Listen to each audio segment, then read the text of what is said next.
নমস্কার বন্ধুরা, রুচির কিচেনে সবাইকে স্বাগত জানাই। আজ নিয়ে চলে এসেছি কাঁচা কুমড়োর নিরামিষ রেসিপি। দারুণ টেস্ট হয়, এইভাবে একবার হলেও বানিয়ে দেখবেন যদি এখনও না বানিয়ে থাকেন। তো চলুন রেসিপিটা দেখে নিয়ে যাক। আশা করি আপনাদেরও ভীষণ ভালো লাগবে। তো বন্ধুরা দেখুন, এখানে আমি 500 গ্রাম কাঁচা কুমড়ো নিয়েছি। কুমড়োর খোসাটাকে দেখুন এইভাবে কেটে নিয়েছি। পুরোপুরি কিন্তু ফেলবো না, কিছুটা রেখে দিয়েছি খোসা, আবার কিছুটা কিন্তু ফেলে দিয়েছি। আর এই খোসাতেও কিন্তু প্রচুর পরিমাণে ভিটামিন আছে, সেই কারণে আমি কিছুটা খোসা রেখে দিয়েছি। আর তারপরে কুমড়োটাকে এইভাবে ডুমো ডুমো করে কেটে নিয়ে ভালো করে ধুয়ে নিতে হবে। এদিকে বন্ধুরা আমি নিয়েছি একটা আলুটাকেও কুমড়োর মতন করেই ডুমো ডুমো করে কেটে নিয়েছি। এখন আলু আর কুমড়োটাকে খুব ভালো করে ধুয়ে নিয়ে চলে এসেছি। দেখুন আমি একটু খুব ভালো করে দেখিয়ে দেব কিভাবে সবজিগুলোকে কেটেছি। এদিকে বন্ধুরা গ্যাসের চুলাতে আমি কড়াই বসিয়ে দিয়েছি। কড়াইটা গরম হয়ে গেলে দিয়েছি 3 চামচ সর্ষের তেল। তেলটাকে ভালো করে গরম করে নিতে হবে।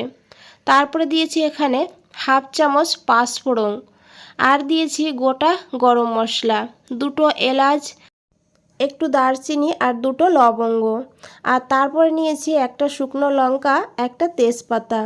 ফোড়নটাকে এইভাবে সুন্দর করে একটু ভেজে নিতে হবে। তারপরে দিতে হবে 2 পিঞ্চ হিং। যেহেতু নিরামিষ রান্না তাই একটু হিং দিলে ফ্লেভারটা কিন্তু খুবই সুন্দর হবে।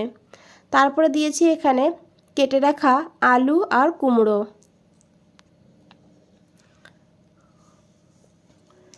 এখন আলু আর কুমড়োটাকে খুব ভালো করে ভেজে নিতে হবে। তবে এই সময় গ্যাসের ফ্লেমটা মিডিয়ামে রাখবেন, লোতে রাখবেন না, না হলে কুমড়োর থেকে জল বের হবে আর কুমড়োটা ভালো করে ভাজা যাবে না। তাই মিডিয়াম টু হাই ফ্লেমে কুমড়ো আলুটাকে 2-3 মিনিট ভালো করে এইভাবে ভেজে নিতে হবে।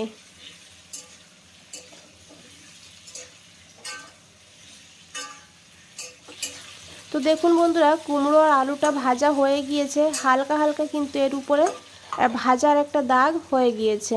এখন এখানে যোগ করে দিতে হবে আদা আর কাঁচা লঙ্কা বাটা। এখানে হাফ ইঞ্চি আদা, দুটো কাঁচা লঙ্কা একটু জল দিয়ে বেটে নিয়েছি। তারপরে জার ধুয়ে একটুখানি জলও যোগ করে দিয়েছি।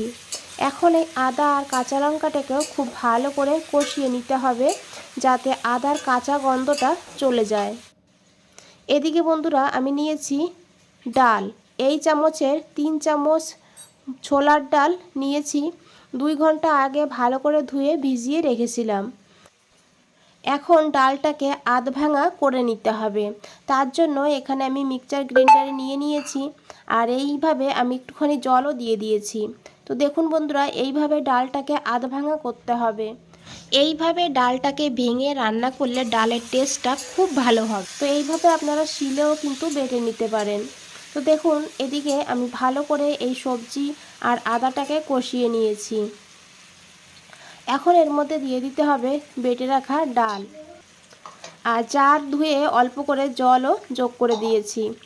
আর এখন দিয়ে দিয়েছি পরিমাণ মতন লবণ, আর দিয়েছি এখানে হাফ চামচের একটু কম কাশ্মীরি লঙ্কার গুঁড়ো। সুন্দর একটা কালার হবে, তবে ঝাল হবে না। আপনারা না দিতে চাইলে স্কিপও করতে পারেন। তো তারপরে দিয়েছি এখানে হাফ চামচ হলুদের গুঁড়ো। এখন খুব ভালো করে মিশিয়ে নিতে হবে, আর তারপরে গ্যাসের ফ্লেমটা একদম লোতে করে দিতে হবে, না হলে নিচে লেগে যেতে পারে। আর এইভাবে ডালটাকে আরও 2 মিনিট মতন ভেজে নেব। তবে ঢাকা দিয়ে ডালটা ভেজে রান্না করলে ডালের স্বাদটা কিন্তু খুবই ভালো হবে। তো দেখুন বন্ধুরা, 2 মিনিটের জন্য ঢাকা দিয়ে রেখেছিলাম। ঢাকনাটা খুলে এখন খুব ভালো করে একবার মিশিয়ে নেব। আর দেখুন কতটা মাখো মাখো হয়েছে। আপনারা চাইলে এইভাবে শুকনো করেও কিন্তু রান্না করতে পারেন, তবে আমি একটু ঝোল করব, যাতে গরম ভাতের সঙ্গে খেতেও ভীষণই ভালো লাগবে। আর এখানে দেখুন বন্ধুরা আমি নিয়েছি টমেটো, একটা মিডিয়াম সাইজের টমেটো এইভাবে ছোট ছোট করে কেটে নিয়েছি। টমেটো দিয়েও খুব ভালো করে মিশিয়ে নেব। টমেটো খুব তাড়াতাড়ি নরম হয়ে যাবে, কারণ এখানে লবণ দেওয়া আছে। তো দেখুন এইভাবে আমি টমেটো দিয়েও খুব ভালো করে ভেজে নিয়েছি। এখন এখানে আমি যোগ করে দেব জল। এখানে এই বাটির 1 বাটি গরম জল যোগ করেছি। তবে যেমন আপনারা ঝোল রাখবেন সেইভাবে কিন্তু জলটা যোগ করবেন। আর জলটা দিয়ে খুব ভালো করে মিশিয়ে নিয়েছি। আর তারপরে দিয়েছি 2টো চেরা কাঁচা লঙ্কা সুন্দর একটা ফ্লেভারের জন্য। আর দিয়েছি এখানে 1 চামচ কাসুরি মেথি। মেথিটাকে এইভাবে হাত দিয়ে গুঁড়ো করে দিতে হবে। এখন ঢাকা দিয়ে লো টু হাই ফ্লেমে 5 মিনিট রান্না করে নেব। এদিকে বন্ধুরা একটা ভাজা মশলা বানিয়ে নেব। তো দেখুন কি কি নিয়েছি ভাজা মশলাতে।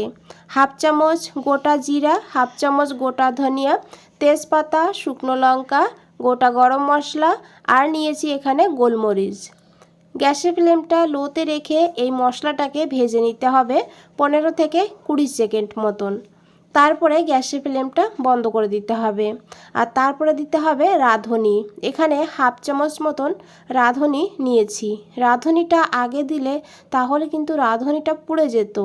এই যে কড়াইটা গরম আছে, এই গরমেই কিন্তু রাঁধুনিটাও ভাজা হয়ে যাবে।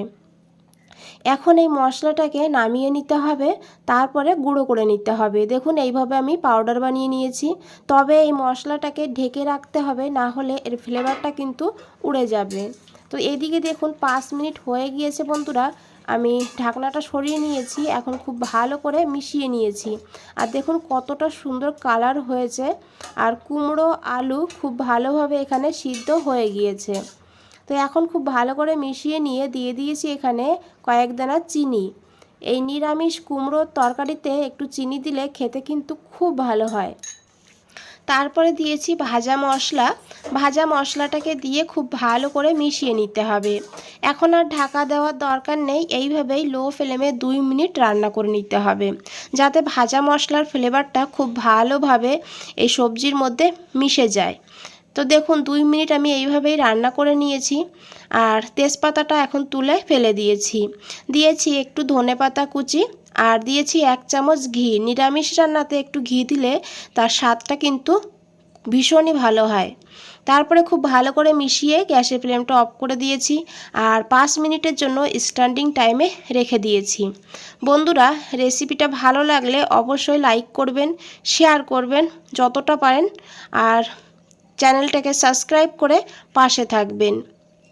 তো দেখুন বন্ধুরা 5 মিনিট পর আমি ফিরে এসেছি। কতটা লোভনীয় লাগছে। আর এইভাবে নিরামিষ কুমড়োর তরকারি নিরামিষ দিনে বানিয়ে দেখুন। পুরোটা ভাত এটা দিয়েই খেয়ে নেবে। আর শুধু ভাত না, পাশাপাশি রুটির সঙ্গেও খেতে দুর্দান্ত লাগে। এখানে কিন্তু একদম রেডি হয়ে গিয়েছে নিরামিষ আলু কুমড়োর তরকারি। তো এখন আমি এটাকে নামিয়ে নেব।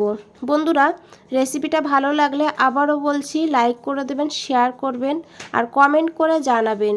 আজ তাহলে এই পর্যন্তই। ফিরে আসছি নতুন কোনো রেসিপি নিয়ে।